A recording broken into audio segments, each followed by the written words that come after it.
Two girls named Aisha and Zara were best friends since childhood. They met in school when Aisha helped Zara on the first day when she was nervous and alone. They quickly became inseparable.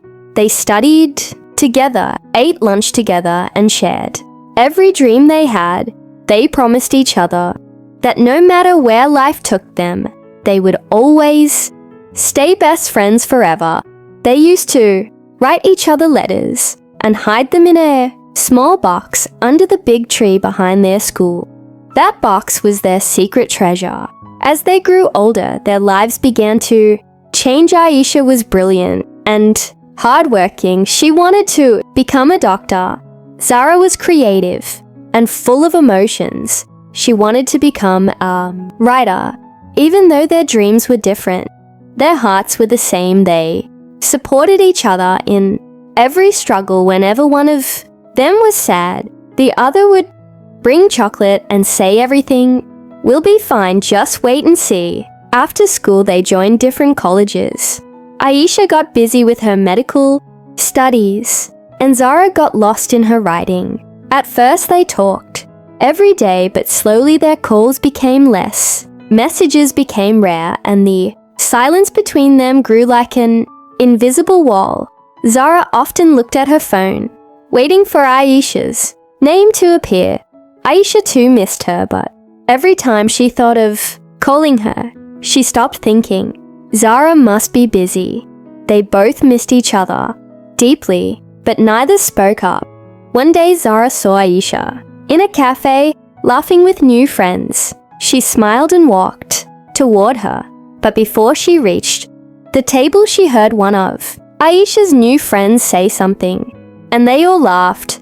Zara thought they were laughing at her. She turned around with tears in her eyes. She didn't know they were actually laughing at a joke unrelated to her. That night, she deleted Aisha's number from her phone. She told herself that Aisha didn't care anymore, that she had changed. Days turned into months. Zara's writing started getting popular online. She was doing well, but inside she felt empty. Her best friend was gone. She wrote sad poems about friendship loss and loneliness. Every poem was secretly about Aisha. On the other side, Aisha was also doing well in her studies, but every success felt hollow without Zara. She sometimes opened her old messages, read them, and cried softly, remembering the girl who once called her sister. Then one stormy night, Aisha received a call from an unknown number. It was Zara's mother. Her voice was trembling as she said, "Aisha, Beta Zara had an accident. Please come to the hospital." Aisha froze for a moment. Her hands shook. The phone nearly fell from her fingers. She ran into the rain, not caring about anything. When she reached the hospital, she saw Zara lying in a white bed, pale and weak, surrounded by machines. Her eyes opened slowly when she heard Aisha's voice. Zara smiled faintly and whispered, "You came." Aisha's eyes filled with tears. She held Zara's hand tightly and said, "Of course I came. I'm so sorry for everything. I should have called you. I should have come earlier." Zara whispered, "It's okay, I thought you forgot me, but you didn't." Aisha cried and said, "Never, you are my best friend. Always."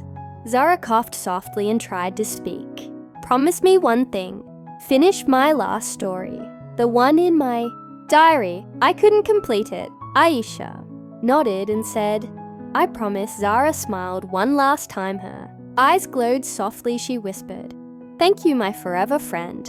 And her hand slowly went still. The monitor beside her gave a long, continuous beep. Aisha screamed her name, but Zara was gone. After the funeral, Zara's mother gave Aisha a small diary. She said, "Zara wanted you to have this." Aisha took it with trembling hands. Inside, she found poems, stories and letters. One page had a title, "The Girl Under the Banyan Tree." It was unfinished. Aisha read the last line that Zara had written. It said, "Maybe friendship isn't about staying together, forever. Maybe it's about never, forgetting even when we are apart. Aisha cried for hours, holding the diary close to her heart. Weeks passed, but the pain never left her. She remembered her promise and decided to complete Zara's story. She poured all her love, all her tears into those pages. When the story was published, people around the world read it and cried. They said it felt so real, so full of emotion. No one knew it was written by two souls, one living and one gone. Every year on the day Zara died, Aisha visits the old banyan tree where their friendship began. She brings 2 cups of tea, one for herself and one for Zara. She sits there, silently reading Zara's diary, feeling the wind around her. Sometimes she hears the soft laughter of her best friend echoing through the leaves. She smiles through her tears and whispers, "You are still here. I know you are." As the sun sets, Aisha opens the diary again and writes a final line beneath Zara's last words. She writes, "And may be true, friendship never ends. It just changes from presence to memory, from laughter to silence. But love always stays." A gentle breeze blows the pages of the diary. The tree rustles softly and Aisha closes her eyes, feeling Zara beside her. One last time, 2 friends, one heart, one forever. Goodbye.